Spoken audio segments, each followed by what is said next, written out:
pendukung Anies dihabisi netizen karena jualan isu pegawai pajak dan cukai, ditulis oleh Syardi dari siwar.com.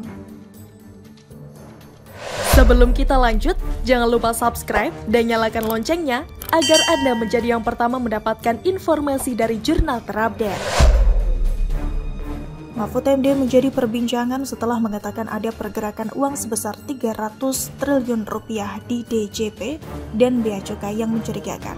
Dia meminta agar ini dilacak dengan serius. Saya dalam hati hanya bisa mengelus dada setelah kasus Rafael yang katanya berharta 56 miliar.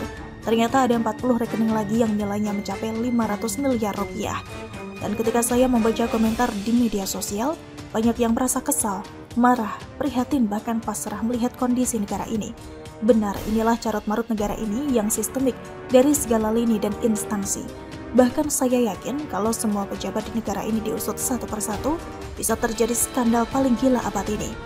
Kita semua pasti ingat dengan perkataan Ahok, jika tidak ada pembuktian, harta terbalik. Jangan harap negara ini bakal berubah, tetap akan begitu-begitu saja. Coba pikir, 300 triliun yang dicurigai itu, ini hanyalah secuil dari kenyataan yang tersembunyi. Inilah yang disebut negara susah maju. Duitnya bocor kemana-mana, duit yang seharusnya bisa dipakai untuk memajukan negara atau menyejahterakan rakyat, tapi disalahgunakan untuk kepentingan pribadi. Setelah Rafael, korban berikutnya adalah Kepala Bea dan Cukai Yogyakarta. Di akun Instagramnya, dia sering pamer kekayaan berupa mobil mewah, motor gede, hingga pesawat Cessna. Katanya sih bakal dicopot. Selanjutnya yang disorot netizen adalah Kepala Bea Cukai Makassar yang dikabarkan punya harta 13 miliar rupiah. Netizen memang ngeri, tapi inilah yang dibutuhkan saat ini. Mereka yang terindikasi melenceng harus diekspos masif biar terkenal. Jadi maklumi saja kalau banyak yang muak dengan kondisi bangsa ini. Tidak terhitung berapa banyak kebocoran uang negara untuk oknum kurang ajar yang memperkaya diri. Seandainya dipakai dengan benar, rasanya utang negara ini tidak perlu terlalu besar dan lebih cepat maju. Lalu datanglah seorang pahlawan kesiangan bernama Eko Widodo melalui akun Twitter Ekoboy2. Kalau gak salah, dia ini pernah bikin hoax server KPU di setting menangkan Jokowi. Jadi dengan pemberitaan tersebut, dia merespon dengan sebuah cuitan lucu. Bocor, setelah diblokir 500 miliar, rekening milik pegawai pajak dan bea cukai kini ditemukan kembali transaksi mencurigakan 300 triliun. Itulah mengapa rakyat ingin perubahan. Yang setuju silahkan retweet, katanya. Perubahan, koalisi perubahan. Perubahan yang ditawarkan Anies. Ini sebagai balasan dari netizen yang luar biasa menohok. Junjungan lo, Lim Aibon, APBD 400 triliun, gak ada hasil kerja signifikan.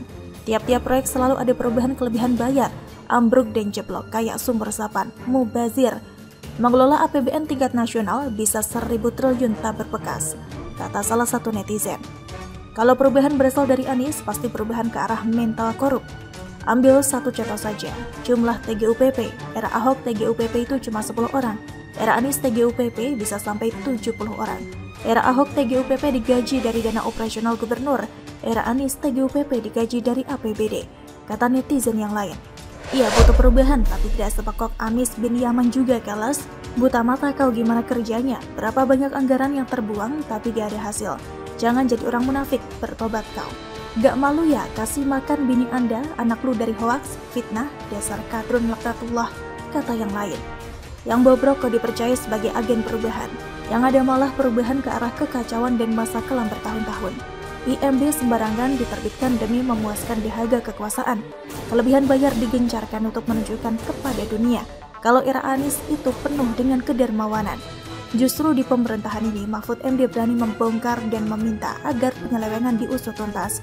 Jokowi mau agar RUU perampasan aset disahkan, tapi sampai sekarang tidak ada kejelasan. Coba kalau Anies, berani gak dia seperti itu?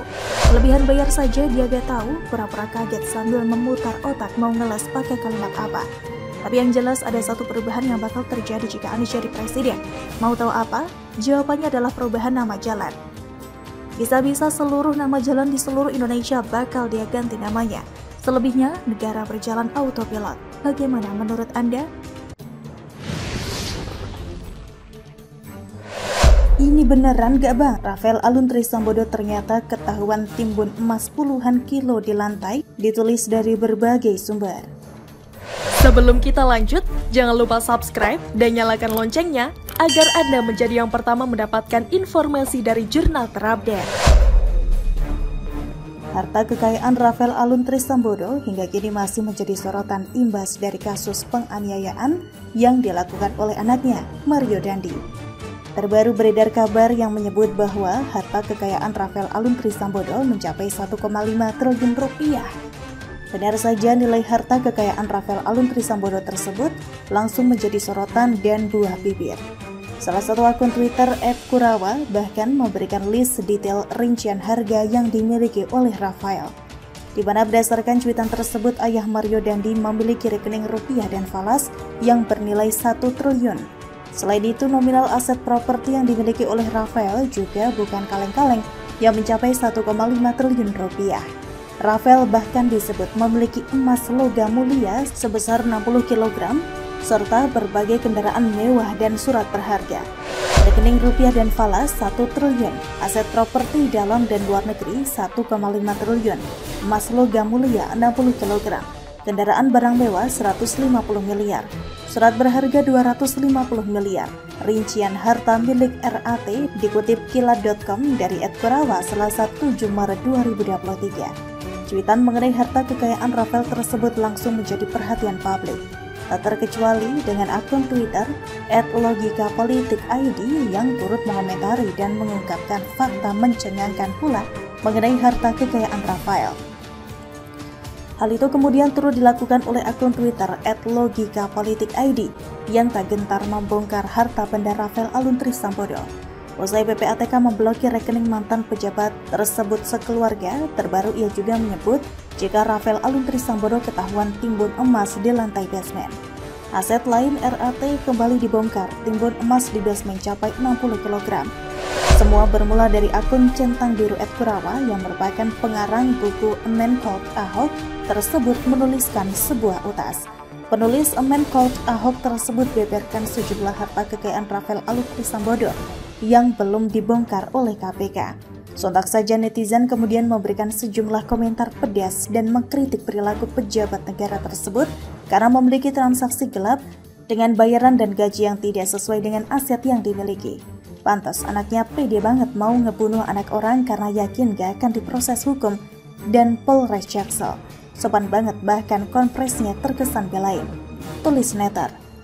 Termasuk akun Twitter @logikapolitik_id yang sampai detik ini tak gentar untuk membongkar aksi mafia oknum pejabat yang diduga tidak segan merampas uang rakyat dengan cara pencucian dana tersebut.